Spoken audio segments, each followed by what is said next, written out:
Bus converters, welcome back. Let's do something on the bus. Alright, so now that we got our supply side wiring all working, it's not finished because I have to secure some things and maybe mess around with that pump and see why it made the lights flicker. Did I even show you that? It made the lights flicker. Why are all the lights flickering? And it makes a noise, but to test that further, I'd love to get this sink draining, at least to somewhere, so I don't have to fill up a 5-gallon bucket a bunch of times. That all starts with a sink strainer. Here's a sink strainer, here's the one I bought. I'm gonna put that in. So here's how this works. This piece goes right here, and the way that you make a waterproof seal is with plumber's putty, which is this ropey, doughy stuff that you wrap around here and smush down. I might have some, I don't know where it is, and I've never been too excited about this stuff. It like kind of breaks down, it has no adhesion, it just kind of crumbles. I've often had it not work the first time. Well, I mean, it's happened to me twice. What I do have on hand is butyl tape. Now this stuff is really a pretty similar consistency. It's used for the same purpose, just on the exterior, and it doesn't really break down. It does have some adhesive qualities. And some butyl tapes are really sticky and messy, but mine really isn't. So I'm gonna use butyl tape. I'm gonna put it around there and then secure this strainer.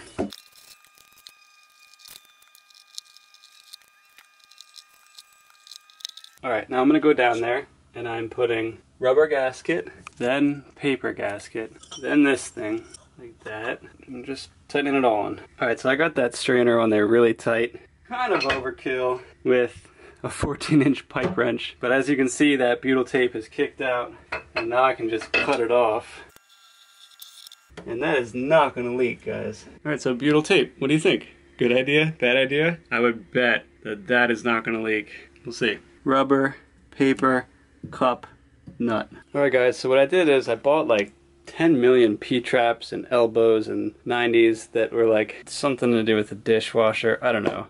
And I just cannibalized like $50 worth of stuff when I could have just used $10 worth of stuff. Now the main thing is that I need my trap not to be in the way of this or two of these side by side. So as you can see, works out perfectly right there. As long as this is pushed over to the side, which it will be, I can have two of these in here with the trap. I was thinking about putting the trap in the basement if I had to avoid that, and going straight to an elbow. But this is gonna be a good install. Okay, so this is a normal P-trap, but it's just kind of fancier and more expensive because I'm a fancy guy. And then this is a rubber coupling. This will get me from 1.5" P-trap to 1.5" PVC. That's nothing. Now what this is an 1.5" street 90, right? I think it's called a street 90. And from here we will be all standard 1.5" PVC going through the hole and into the basement. So this gets secured with clamps. But oh, I gotta do something first. We need to test this. So let's do that. Okay, so we got that in there. Now my pump is running and you're gonna see that it's making some funny noises. I don't know why it does that. I don't like it. I don't like it at all. And then how about that noise, guys? I'm so confident that's not gonna leak. I'm gonna go back here and show you this pump. Is that normal? Okay, so that's filled up with water. Really don't think this is gonna leak. I don't think we're ever gonna see water go through that butyl tape. What you got, baby? You got some food for me? Yeah. Oh my gosh. You got some food for Dada? Yeah. Cherries? Yeah. Thank you so much for bringing those. It's a fun please. It's cherries for Daddy. Thank you. Oh, for Nova. She's eating so many. Okay, so I got these hand tightened. I don't think you need to put a wrench on these because they have a little bit of a lip for you to create some leverage. You can always tighten them more if they're leaking later.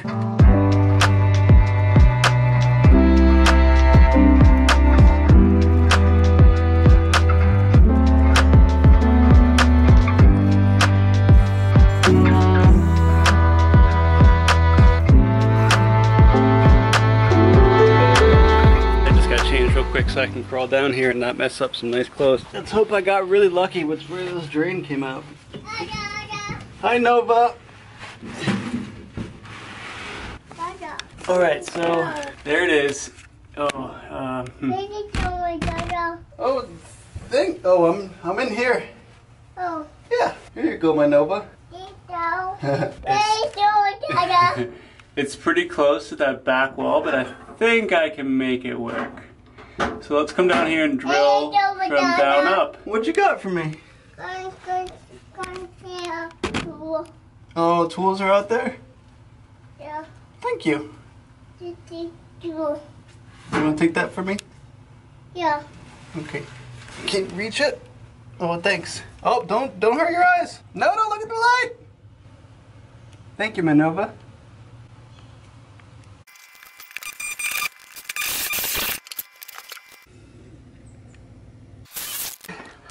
I just barely caught the camera from falling in that bucket of water.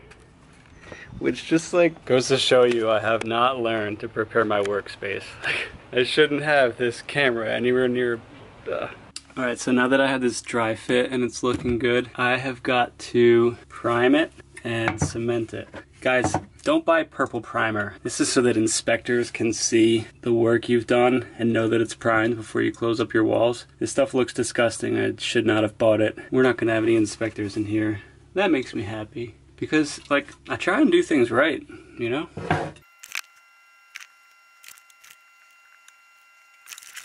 Man, I hate that purple primer stuff. Alright, so now that we're in the crawl space, or in the basement, with the drain, I've got to take a little break because I was going to use these two tanks that I bought a long time ago. I bought them because they were really cheap and I was being cheap, but I realized that they are just not optimal, and for $270 more, God, this stuff adds up. I can have a tank that's 100 gallons. It'll run the length of the crawl space, which will distribute the weight better. And oh my God, lawnmowers. The big thing is that like those two tanks add up to like 84 gallons and our water tank's 100 gallons. So we could overflow with 84, and that's not good. Now we will know once the freshwater tank is empty, we need to fill it, and before we do that, we need to dump our gray water tank. I'm waiting on the tank. I'm gonna do a little bit more plumbing. I'm gonna do everything I can now. Hopefully it comes early next week. All right, so I don't know exactly what my finished plumbing is gonna look like before the tank gets here, but I do know one thing. Number one, I need an elbow to come off that vertical piece. That's this right here. Then I need a piece of pipe to get over towards, I don't really know how long I want this to be. Something I do know is that I need to have a vent so that as the water is draining, air can get into the pipes. Just like in a house, all your fixtures vent through the roof. We're not gonna vent through the roof of this bus, that's ridiculous. They have these air admittance valves. These things let air in, but not out. So we're gonna put one right here. And that'll be part of the drain line from the sink. And we're gonna do the same thing for the shower. I'm gonna finish mocking this up and then I'm going to put it all together. All right, so I'm not gonna glue this together right now, but this is basically what I have. From the vertical, I've got this, and what I'm gonna do is I'm gonna make it so that I can cut this, tie in a T, and this is where my shower drain will come from. It will also have on the drain line one of these. Then it will drop straight into the tank through a union, so that way I can unscrew it and take the tank out if absolutely necessary. And that's basically gonna be it. I might need to add some drop here because the shower has to travel like 12 feet, which means it needs like a 3-inch drop, and it's also got to have a trap underneath it. So it's got the trap and then a 3-inch drop. It's probably going to determine either whether there's a coupling here or what height we're going to have this. Does that make sense? It will eventually. And here's that air admittance valve right here, and that's going to let air come in so that the water actually drains. Plumbing wise, there's nothing I really can do until that tank gets here, and then next weekend plumbing finished, and then the bus is livable, pretty much.